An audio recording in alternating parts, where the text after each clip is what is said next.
Bismillahirrahmanirrahim. Assalamualaikum warahmatullahi wabarakatuh. Ketemu lagi sama Ustazah. Hari ini kita akan belajar tentang masih dengan tema 2 yaitu tentang peraturan di rumah dan tempat wisata. Kalau kemarin kita tentang peraturan di rumah dan di sekolah, sekarang peraturan di rumah dan di tempat wisata. Oke, ini masih di sub tema 4 dan tema 2. Jadi fokus ya sama buku yang kalian pegang, itu tentang peraturan di rumah dan di tempat wisata. Oke, ternyata peraturan bukan hanya ada di sekolah. Kalau kemarin peraturan di sekolah ada tata tertib. Nah, sekarang ternyata peraturan juga ada di tempat wisata. Apa aja contohnya? Peraturan tempat wisata dan di rumah. Kita akan bahas satu-satu ya. Nah, ini dia peraturan di tempat wisata. Apa yang pertama? Ya, selalu menjaga kebersihan. Nyaman gak ya kalau kita lagi main ke tempat wisata tiba-tiba ruangannya kotor atau tempat wisata kita kotor? Pasti gak nyaman, gak enak. Atau bau sampah, pasti itu terganggu banget. Makanya peraturan di tempat wisata yang pertama adalah selalu menjaga kebersihan. Pasti ada tulisannya buang sampah pada tempatnya. Yang kedua, mengantri saat beli tiket. Jadi gak boleh tuh saling mendahului. Mengantri bukan hanya saat beli tiket ya, tapi mengantri dalam bentuk hal apapun. Ketika ke toilet atau ketika berwudu. Biasanya kalau kita wudu waktu masuk sholat maghrib tuh biasanya tempat-tempat wisata itu ramai. Jadi kalian harus tetap mengantri. Budayakan antri, bukan saling mendahului.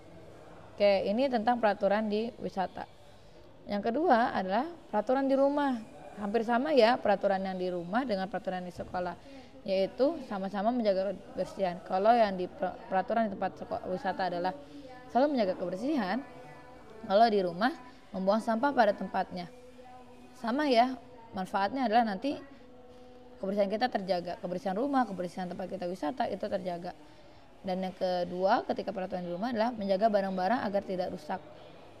Bagaimana caranya? Kalau gitu nggak usah dipakai nanti biar supaya nggak rusak aja, bukan gitu. Tapi boleh dipakai dengan hati-hati supaya tetap terjaga barang-barangnya dan tidak rusak. Itu peraturan yang di rumah.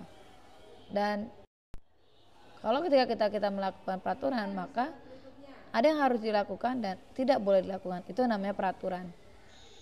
Contohnya apa? Ada hal yang harus kita lakukan dan ada yang harus tidak boleh kita lakukan. Apa contohnya? Nah, ini yang harus dilakukan.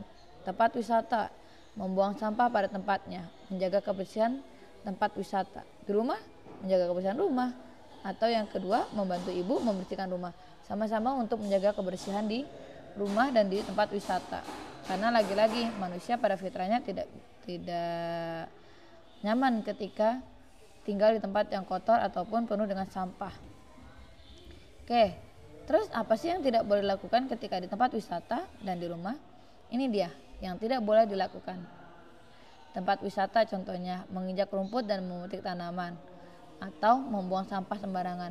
Kalau kita ke tempat wisata kebun raya yang hamparannya rumput, bisa tempat bermain, itu nggak apa-apa. Tapi kalau kita misalnya main ke Monas, Monumen Nasional yang ada di Jakarta, itu kan dikelilingin rumput. Nah, itu bukan tempat untuk diinjak. Jadi itu hanya untuk hiasan atau tanaman hias.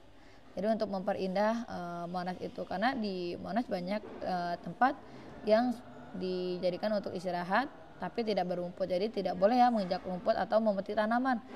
Contoh misalnya ke taman bunga, nah itu nggak boleh tuh memetik tanaman yang ada di sana, kecuali kalian misalnya pergi ke tempat wisata buah dan di sana boleh tuh memetik buahnya, memetik tanaman di sana yang diizinkan. Tapi kalau tidak diizinkan, tidak diperbolehkan ya. Terus membuang sampah sembarangan, itu pasti dong. Kalau yang harus dilakukan aja membuang sampah pada tempatnya, berarti membuang sampah sembarangan itu tidak boleh. Terus kalau di rumah apa yang tidak boleh dilakukan? Meletakkan sepatu tidak pada tempatnya. Bukan hanya sepatu ya, misalnya tas harusnya kita simpan di kamar atau di meja belajar, tapi kita simpannya di ruang tamu atau di ruang makan. Jadi yang harusnya di meja makan itu adanya makanan, tapi yang ada malah tas kita, tas tempat kita sekolah. Dan yang kedua adalah yang ada di rumah sama membuang sampah sembarangan, itu yang tidak diperbolehkan.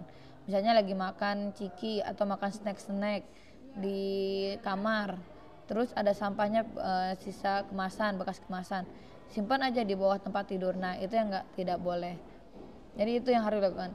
Terus apa manfaatnya? Manfaat dari semua ini kalau kita sudah melakukannya dan tidak melakukan ini apa sih? Karena tidak ada sesuatu pekerjaan atau apa yang kita lakukan itu tidak ada yang akibatnya, pasti ada sebab dan akibatnya, pasti ada yang terjadinya, ada efeknya. Kalau kalian bangunnya tidurnya tepat waktu, tidur jam 9, pasti bangunnya pun tidak akan siangan kan, pasti ada akibat dan sebabnya. Nah terus apa manfaatnya? Manfaatnya adalah ketika kita di tempat wisata yang pasti menjaga keselamatan dan kenyamanan semua pengunjung. Akibatnya tidak mematuhi apa? Tidak nyaman dan menjadi tidak tertib. Menjaga keselamatan apa? Contoh misalnya kalau kalian buang sampah sembarangan, sampah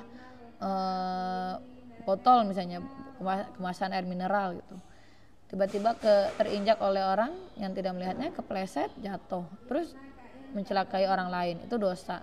Makanya ada akibatnya. Kalau akibat kita menjaga mematuhi peraturan, apa akibatnya? Akibatnya kita akan menjadi orang yang lebih tertib. Tapi kalau di rumah apa manfaatnya? Nah ini manfaatnya, yaitu suasana menjadi nyaman. Akibat tidak mematuhi ya tidak nyaman lah. Contohnya apa? Misalnya kalian buang sampah sembarangan, kakaknya mencium bau tidak sedap gitu, atau orang tua kalian mencium bau yang tidak sedap, itu nyaman tidak? Tidak, itu juga tidak nyaman. Oke, itu ya yang hari ini kita pelajari, yaitu tentang peraturan di rumah, peraturan di tempat wisata. Oke, itu yang kita pelajari hari ini. Semoga kalian bisa mematuhi peraturan-peraturan dan bisa melakukan apa yang harus dikerjakan dan menghindari apa yang tidak boleh dilakukan. Itu yang dapat kita bahas hari ini, materi hari ini. Semoga bisa lebih baik.